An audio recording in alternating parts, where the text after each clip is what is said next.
Bharatiya Janata party का नया अध्यक्ष कौन होगा? पार्टी अध्यक्ष के तौर पर जगत प्रकाश नड्डा का कार्यकाल खत्म हो गया है। यही वजह है कि राजनीतिक गलियारों में हर तरफ इस सवाल की चर्चा है। वहीं खबर है कि इन चर्चाओं पर विराम लगाने के लिए दिल्ली में रक्षा मंत्री राजनाथ सिंह के घर पर गहन मंथन किया गया।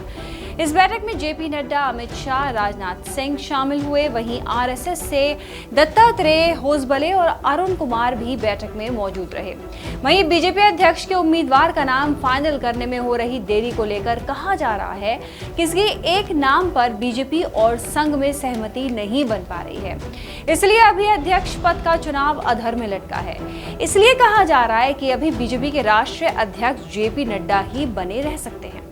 हालांकि जेपी नड्डा गुजरात से राज्यसभा सांसद चुने गए हैं। 2024 के लोकसभा चुनावों के बाद मोदी कैबिनेट में वे स्वास्थ्य, रसायन और उर्वरक मंत्रालय संभाल रहे हैं।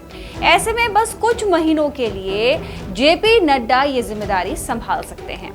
वहीं आने वाले दिनों में 4 राज्यों में विधानसभा चुनाव होना है। अगले कुछ महीनों में हरियाणा, महाराष्ट्र, झारखंड में चुनाव है। वहीं जम्मू कश्मीर में भी इस साल चुनाव कराने की तैयारी है। जम्मू कश्मीर में 2018 से सरकार नहीं है। इन 4 राज्यों के चुनाव को लेकर बीजेपी के अध्यक्ष की भूमिका भी बढ़ जाएगी, तो जल्द से जल्द नया अध्यक्ष घोषित करना भी जरूरी है। इस बीच आपके जहन में सवाल आया होगा कि आखिर बीजेपी में अध्यक्ष का चुनाव कैसे होता है।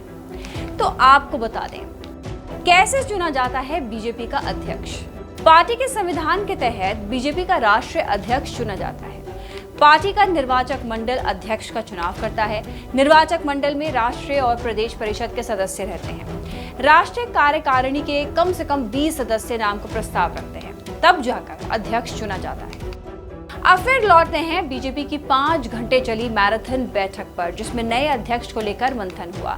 दरअसल बैठक में चर्चा कई नामों को लेकर हुई, क्योंकि पहले पार्टी अध्यक्ष पद के लिए जो नाम चर्चा में थे उन्हें अब केंद्रीय मंत्रिमंडल में शामिल किया जा चुका है।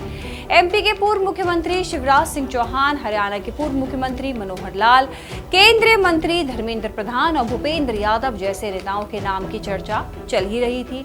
लेकिन इन सभी नेताओं को केंद्रीय मंत्रिमंडल में जगह मिल गई है। तो वे कौन से नाम हैं जो रेस में हैं, जिन पर अटकलों का बाजार गर्म है?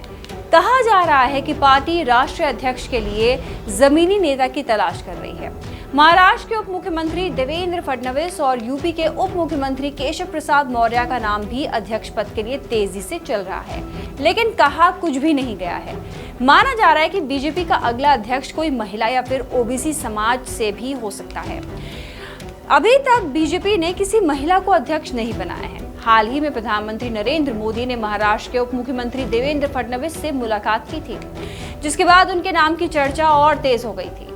तो वहीं केशव प्रसाद मौर्य लगातार दिल्ली के दौरे कर रहे हैं और बड़े नेताओं से मुलाकात भी कर रहे हैं। चर्चा तो सुनील बंसल के नाम की भी है।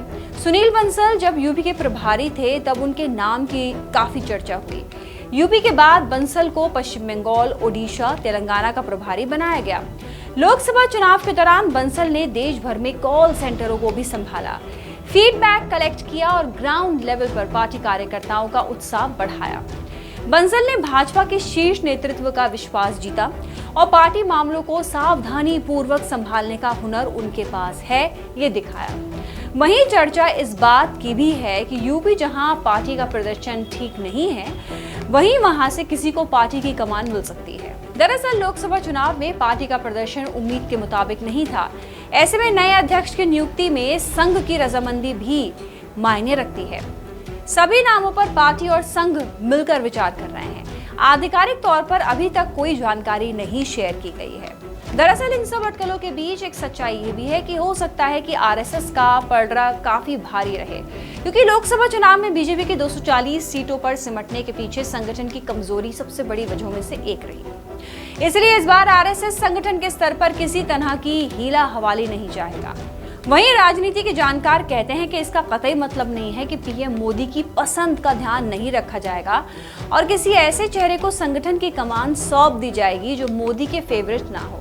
यानी इतना तो साफ है कि अध्यक्ष पुरुष हो या महिला, वो आरएसएस और पीएम मोदी दोनों का ही करीबी होगा। आपका क्या कहना है इस खबर पर? कमेंट करके बताएं। इस खबर को शेयर करना ना भूलें और हमें सब्सक्राइब जरूर करें। नमस्कार।